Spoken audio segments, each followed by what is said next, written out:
Uh, Today we are going to start with control system. First of all, we will see what a control system is. A system, any system, a system whose output is altered according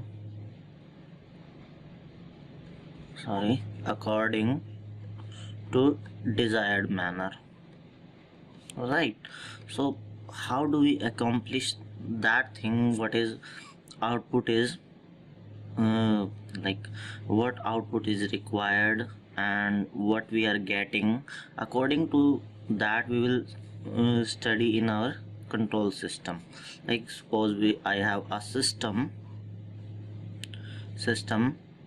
it has some input and it has some output. Now I require this output to be equal to input, right? But that may not be the case always, because this is a plant or say some processor, right? So it will certainly alter this input and then pass the output, so we may not get. So to get that thing we require some kind of control system. So if I we will see it later how we can accomplish this. Generally we use feedback system. We will see that very soon. Like so what are the basic components in control system? We have a plant or processor. It cannot be altered. Whatever is given by manufacturer, this will be fixed. Now it will give output, right? Here we have some controller. We use some controller because to control this output in the manner as input. So we use controller, and this is here error action. And feedback, how we take feedback to alter this output is through sensor, or this is called feedback element, right?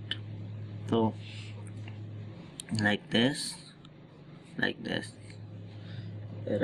So basic idea to take the feedback is to get output as the in the manner as input or desired. It is not necessary that we require output as equal to input, but there may be certain condition we require certain output and that we are not getting. Then we use this feedback element. We can change these things, like it may be sometime called unity and sometime called non-unity. So that depend on kind of application we are using. So main objective is to get feedback. Main objective of this feedback element is to get desired output, right? That seems very simple, like but that may not be the case every time. We will see it later that this feedback element alter our bandwidth, our gain of system, our stability and our accuracy. So there may be some other parameters also. So this is not simple like we have added feedback element and we are getting output as desired. And one more thing, it also have some disturbances. I denoted by DS or maybe NS, the way you want to. So it may have disturbances, so that will also affect our output of the system, because here this error signal will also be altered. So it's not always very simple to put a feedback element and get the output. So other thing we need to take care also. So disturbance associated with sensor disturbance associated with sensor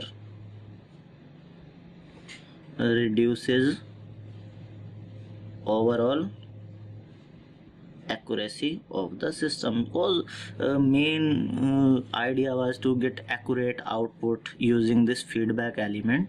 But here also we are getting disturbance, so our goal is not accomplished in that case. So we need to take care of these things. Like next talk about types of control system. Types of control system, I will denote it by CS, right? So here we have two kind of control system: open loop control system and closed loop control system, right? And further this has category that this is man machine control system, and this is automatic control system. And this is more used, and this is also exists. Like we have some like this is some plant. Here we are taking feedback, and now this connection, this may be man-made, man machine, or this can be automatic also. So that depend on types of application, like, right?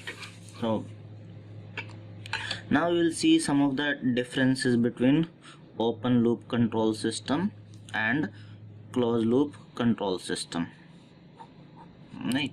So first thing is accuracy. Now what may happen that any control system there is some disturbances, like it has some disturbances also, and it has some input signal, say RS. Like due to this disturbances, if this is open loop control system, its output is not going to be changed. It's not going to change, like, and this system is not going to change its behavior due to disturbances. So what happen is overall accuracy decreases. So open loop control system are not accurate because they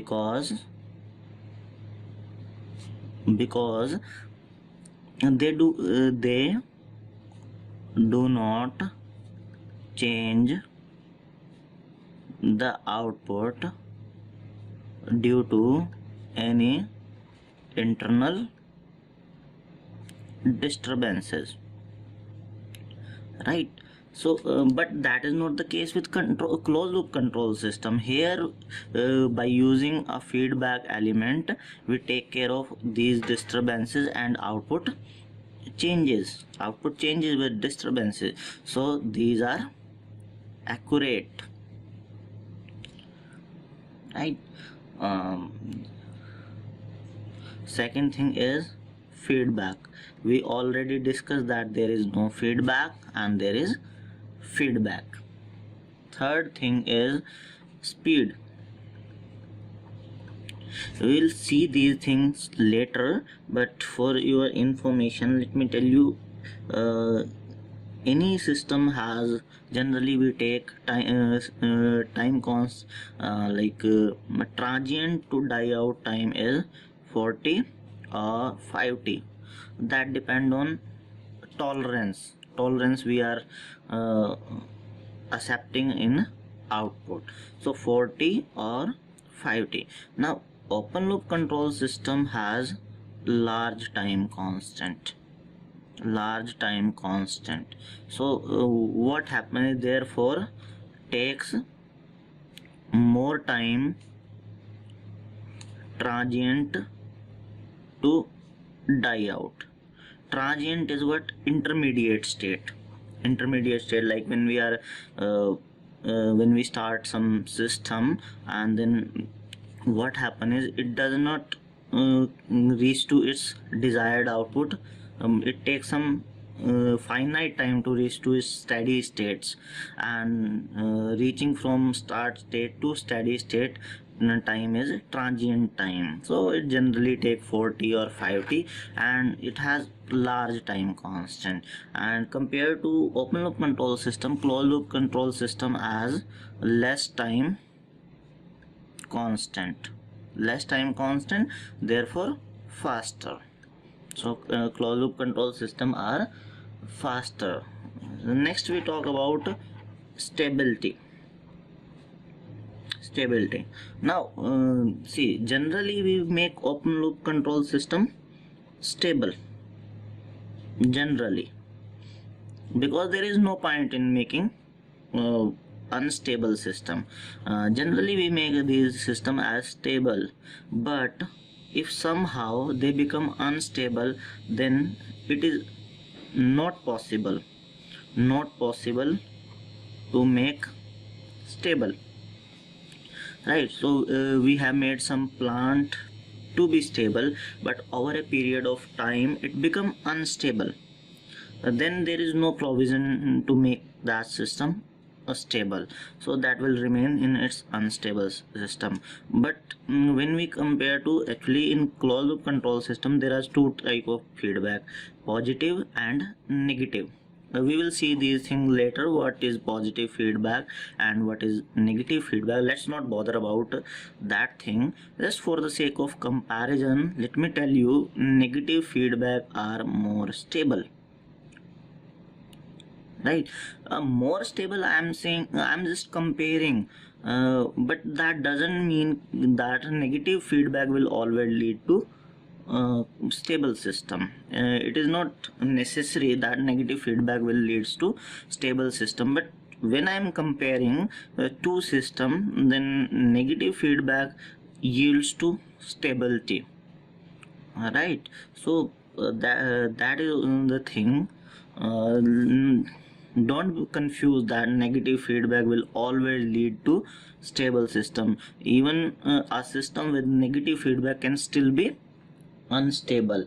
No feedback, let me write a note, no feedback guarantee stability. Don't confuse in this. Positive feedback is less stable than negative feedback. And next point is sensitivity. Since there is no mechanism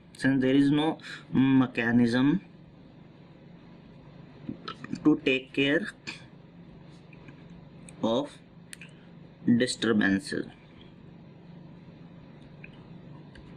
Disturbances may be internal or may be external, so therefore more sensitive.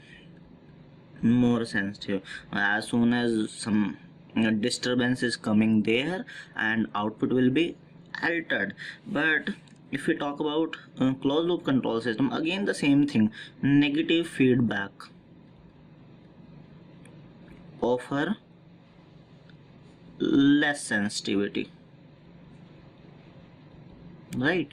So we'll see it later why negative feedback will offer less sensitivity, but for the sake of comparison, closed loop control system with negative feedback has less sensitivity. Less sensitivity means output will not alter very much with disturbance in input. So that's why less sensitivity is required. You may have heard sometimes sensitivity required, but in sensor we require high sensitivity sensor. That is different case. But when we talk about closed loop control system, they should be less sensitive to disturbances. That's what I mean here with simplicity. And last thing is cost or manufacturing anything. So nothing come free of cost. This is closed loop control system are more costly, because we require more circuitry for it and they are complex to make, right? And this is less costly, very less costly, because we don't require any sensor, nothing, just a plant, and we get the output, and they are easy to implement. So these were the comparison between open loop control system versus closed loop control system, right? So next we will see is let's talk about some practical control system example. I will take liquid level control system.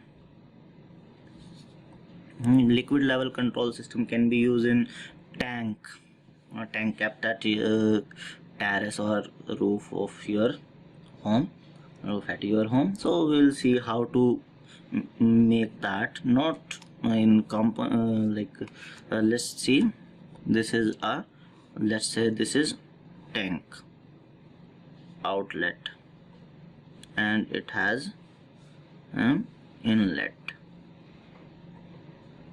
That is the level required, that is the maximum level we require to fill this tank, right?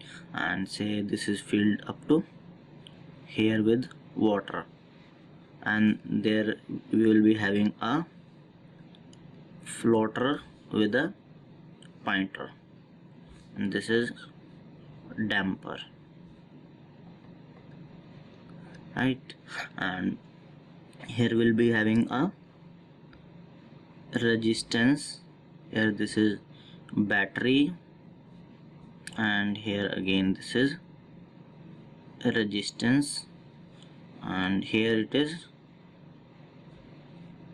input, say let's denote it by RT, and this is output here CT, right?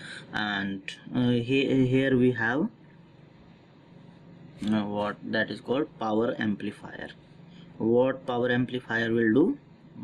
It will amplify the inputs. Now what it will take one reference voltage from here, so some voltage drop will be there, and say this is level required, and this is, say, see this is the level required as indicated by input, and this is my current position.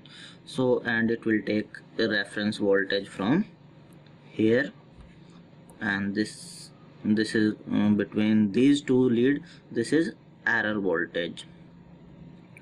As long as there is potential difference between these two voltage, this power amplifier and feedback to AC or DC servo motor, which will drive our inlet point, right? So that is the basic idea how to build a liquid level control system. Now in control system we generally use block diagram to represent. Now let me draw its block diagram, how we can represent this system in form of block diagram. So what it is, we have here we have plant which cannot be altered, we have seen. So plant will be inlet and outlet, and there will be controller. This is plant, this is controller. What controller, components of this thing are controlling this system? AC, DC servo motor and power amplifier, because they are ultimately controlling this thing, na? So AC and DC servo motor and power amplifier, right? And here we have a error action. Error action is taken care by this potentiometer, and that is giving potential difference, na? Ultimately here it has some input, and this is some here we use sensor. What is the thing which is sensing this level is this damper and float. This is float, right? So this is the basic block diagram of liquid level control system. Here it is RT and here it is CT, output and input, desired level, and this is as this will go upward and this voltage and this voltage become equal and their error voltage will be 0 and there will be no amplification and servo motor will cut the connection and inlet water flowing inside the tank will be stop. And so what we have generally we talk about in terms of transfer function, and we are having some input. This is Laplace of output to the Laplace of input with initial condition 0 obviously. So let's talk about any control system. We want to represent its determine characteristic. If we want to determine characteristic of any system, we need to represent some model. This is also a model, block diagram model, right? And we wrote the transfer function of that thing. Now what happen is we can use two technique. First one is transfer function technique. Transfer function I'll represent it from now onward as TF, right? Transfer function technique, this is applicable only to LTI system, and there is one more technique, we'll see it later, state space analysis. This is applicable to any system. This will have greater advantage, and but we also use this technique also, right? So total response of a system, how we can determine is represented by 0 input response plus 0 state response. What 0 input response is? When there is no input equal to 0. This is also called natural response. Naturally it is coming from maybe some initial conditions or some disturbances or anything, right? And this is 0 state response. 0 state response is when we consider output with respect to input, right? So 0 state response, it may also have natural response. Why there is natural response? Because if we are giving input and we are getting output, it will take some finite time to get output. Now that finite time to reach steady state is called transient time. This is not transient, this is transient time. And then there is steady state. Steady state is like getting output as per the desired manner. Now this steady state is forced response, because we have forced the system by applying input to get the desired output, or maybe feedback, that is different thing. For the sake of understanding, we will say that we have applied some input to get output, that is forced. Output has been given forcefully, right? Steady state. Fine. Let's check now a very important thing, transfer function.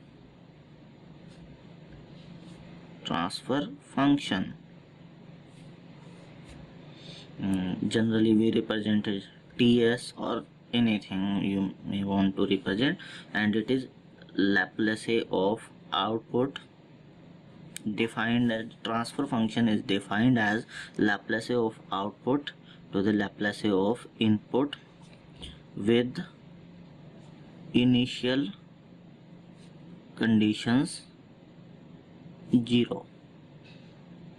Why initial condition 0? because see, transfer function means we are determining the characteristics of the system, output and input. Right, so we ignore other effect, we consider zero initial condition, so that we are determining the complete system. That other you may say that the other disturbances may be there, initial condition may be there, that is all right. First we want to characterize the system. We characterize the system by taking initial condition 0. Once we have characterized our system, then we can always take care of those initial condition and other thing. There are other techniques, so we don't need to bother about that. And another definitions are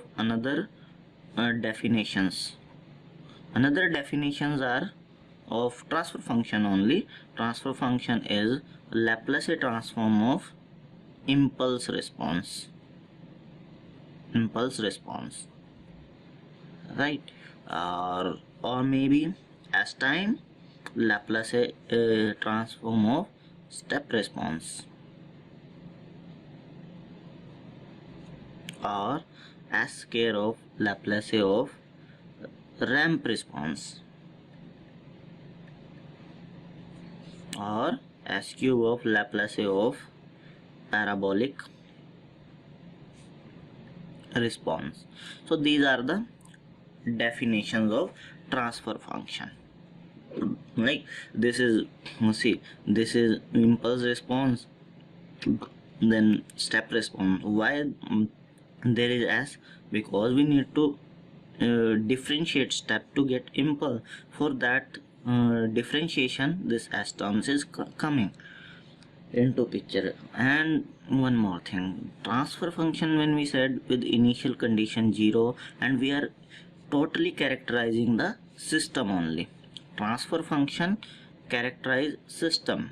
So if we are characterizing system, then that system must be independent of input and output. That is the meaning of characterizing system. Now if that is if system is dependent on input, then what's the use of characterizing? Like we may have some input 1 and this is giving something output 1, and when we change input 2 and this is giving something else, and but system property will not change, system will be same. So this output will be varied according to the input, but processing is system unit, so it is not going to change with time. No, sorry, it will change with time. There are some system which are time invariant. We have very greater advantage of using LTI system, that you will see in your signal and system lecture, right? So that is the discussion about transfer function. Now we will talk about the closed loop system. Some of the characteristics we will see here. Closed loop system, how a closed loop system look like. We have some plant GS, say GS, and it is giving some output, say CS, right? And here it is like this is feedback, say HS. These are the terminology we will use in this course. And this is ES, and say this is RS input.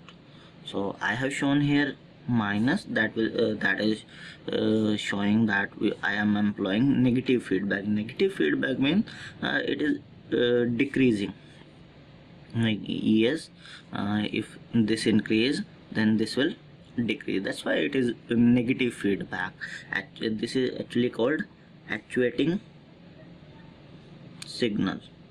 So actuating signal is decreased with application of feedback, then it is negative feedback. And if we are giving positive feedback, then it will be represented by plus. RS is our reference input, desired output, generally we say controlled output. HS is feedback feedback gain. HS is feedback gain, right? Or this is say plant, right? And here I represent this signal as BS because it is like CS into HS, right? Now we represent forward path transfer function. Transfer function of any system, like this is GS. This is, for the sake of understanding, I am writing CS into ES. Now how do I represent is GS equal to CS upon ES. This thing you have studied in your signal and system. If you haven't studied, just have some patience, and when you will be studying your signal and system subject, then you will get to know. For the sake of understanding, just understand this, that this system transfer function is represented by CS by ES, right? And if I have to write, so GS I have written CS upon ES, and if I have to write HS, HS is what? BS is output, BS upon CS, right? If BS equal to 0, like CS into HS, CS into HS is equal to RS, then ES equal to 0. Actually we want to minimize this error generally. We want controlled output, then we want to minimize this generally. And now if we see ES equal to 0, and we have GS HS, GS HS will be GS is equal to CS upon ES and BS upon CS. So that is called BS upon ES. This is called open loop transfer function, right? Sorry, I have written BS is equal to 0,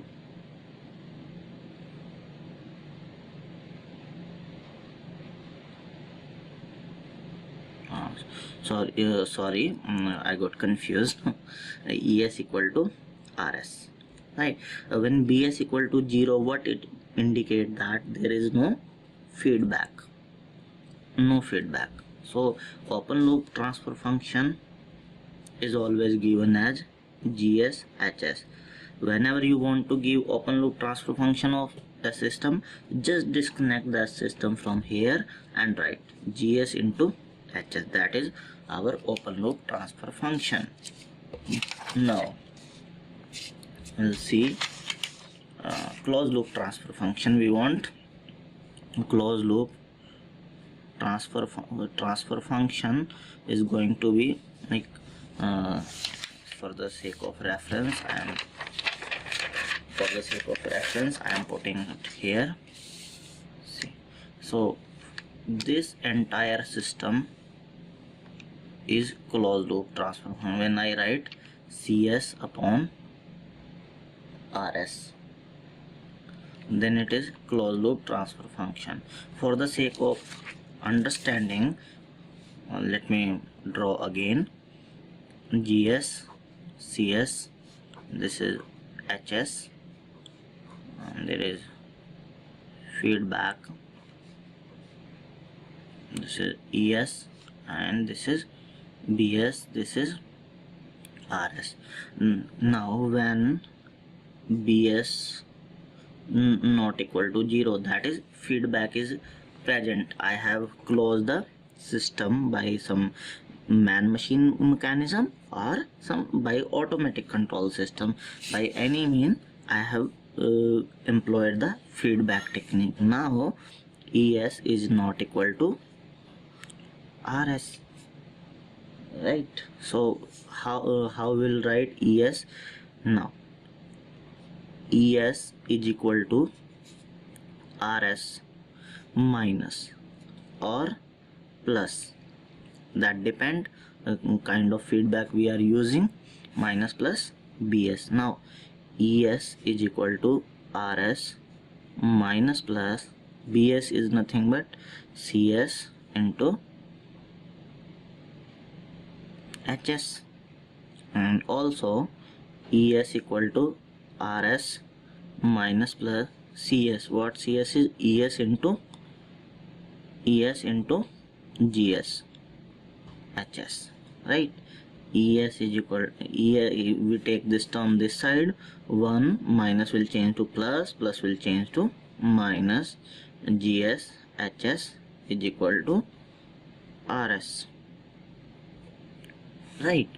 And we take this term here, ES is equal to ES by RS, we write 1 upon 1 plus minus GS HS. This is called error transfer function, right?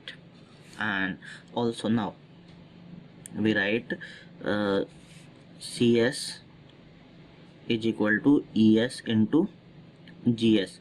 So how we can write ES is equal to, from here, RS upon 1 plus minus GS HS and multiplied by GS. So CS by RS is equal to GS upon 1 plus GS HS.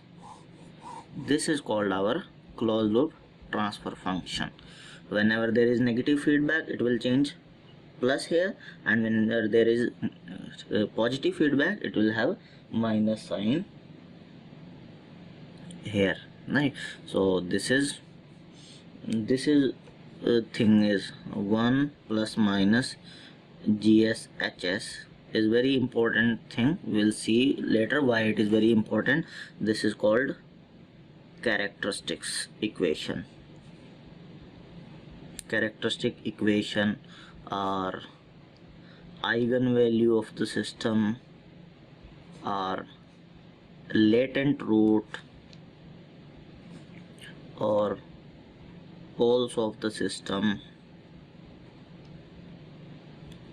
This is very important, one of the very important thing in analysis of system. That's why so many names,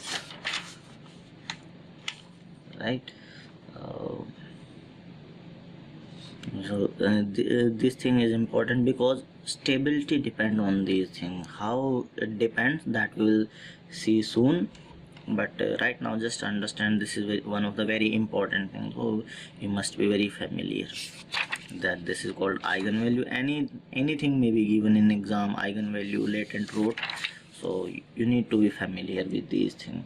Now we will see some block diagram topologies. Oh geez, right? Block diagram topologies. First one is series or cascade.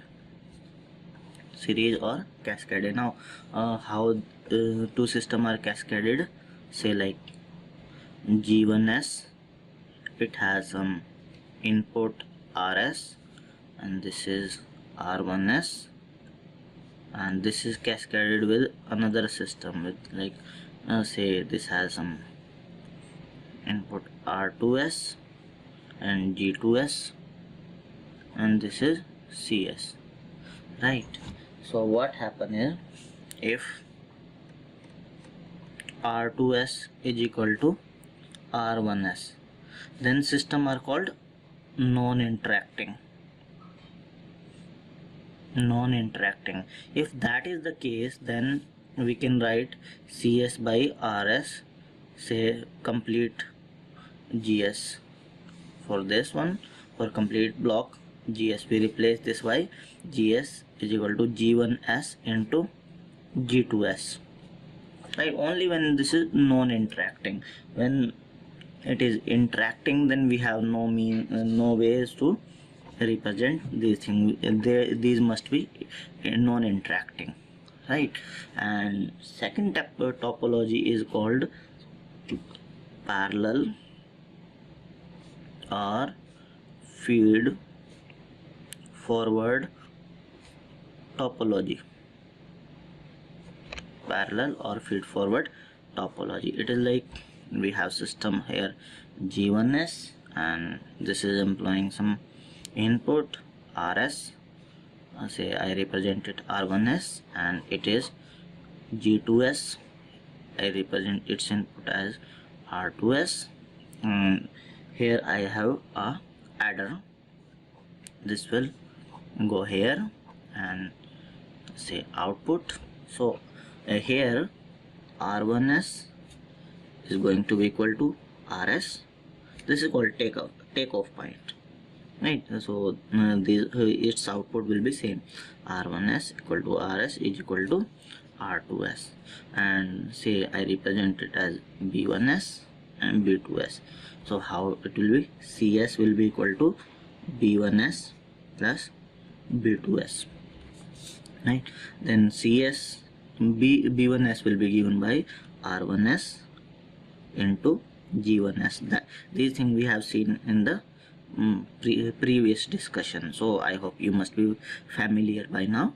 I'm writing directly R2s into G2s. That's how we will give its response, and R1s equal to R2s, so we can write CS by RS G1s plus G2s. So equivalently I can represent this system as G1s plus G2s, and this is output, this is input, right? That complete our topologies, right? So let me give an example. For example, like I have a G1, and here I have adder G2, and here it is G4. This is say negative feedback, and this is input, this is output, and here it is, this feedback is known as feed forward topology. All right, so let's complete our discussion. Now from tomorrow we will talk about block diagram reduction techniques. We are left with some time for today class, so let's discuss some of the basic thing. Block diagram I will be discussing in next class, but let's have a look at some of the elements used. Elements we represent first one, say like we represent this thing we have seen previously, or I can even represent it like this, or I can even represent it like this, right? So what this is called? This is called adder or summer. It may be summer, it's not like that it will always add. If I represent this as plus minus, these things are employed using some of the components that you will see in your analog electronics. For the sake of understanding, just understand that we represent like this, say x and y. So here it will be x plus y. Same case here, x plus y. So these are the symbols you will come across during your control system course. And there is again, this is like this, or it can be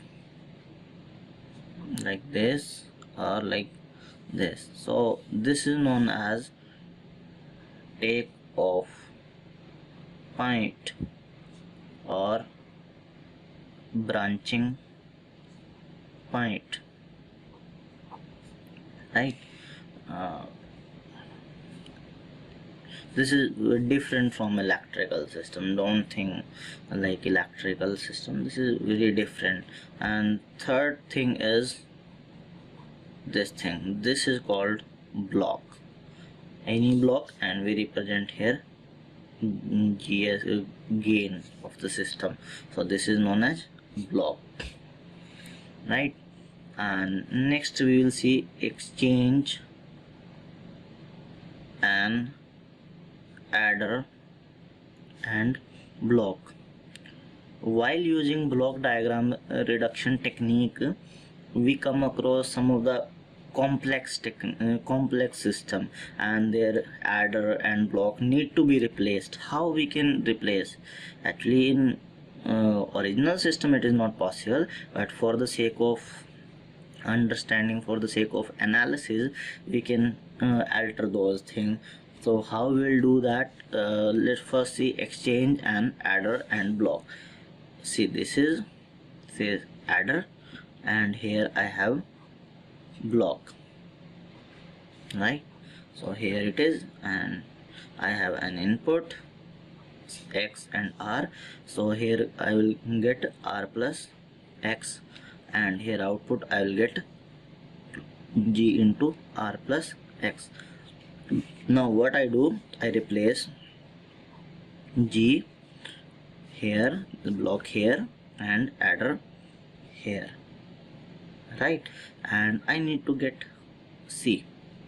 If I employ r here and x here, so what I am getting is g into r plus x. Here g into r plus g into x, but here I got g into r plus x. So what I need to do is use a g before giving x. So what I am getting, g into r plus x into g. So r plus x into g, right? Second, exchange to adders. How we will exchange those two adder? I have this adder, I have this adder, and this is plus r x, r plus x, it will come here, it is y, and c is equal to r plus x plus y. So alternatively, this is say 1 adder first, adder 2. Now what I do is I replace here and here. Here its input is coming y, here input is coming x, and here it is r. So this is r plus y, and here I am getting output r plus x plus y, right? So output is getting same, so it's very simple to exchange to adder. So whenever you get opportunity to exchange to adder and simplify the system, just do it. It is very simple, you don't need to manipulate anything, right? And now come the third thing. It is not simple like that. The third thing is exchange and adder and take off point. Exchange and adder and take off point. How we will do that? Let's see. Adder, this is x, this is r, I will get r plus x. Here I have take off point, c equal to r plus x, and say I represent this as y, r plus x. Now this is output. My main funda is to get output. Now what I do, I replace here and I put a adder here, and I want c, right? R plus x, right? So it is r, it is has some 2 point, and this will go r, and this is go here this is also R, so I am getting output as R, here also R. So what I need to do is I need to give X. So here I will give separately X, here I am getting R plus X, and here also I need to put an adder. See, in here I'll get R plus X. So these were the techniques we have discussed about closed loop control system, open loop control system, and we started with block diagram. We have seen some of the elements used and 2-3 techniques how to alter block diagram. Tomorrow we are going to have a look at block diagram techniques. Okay, thank you.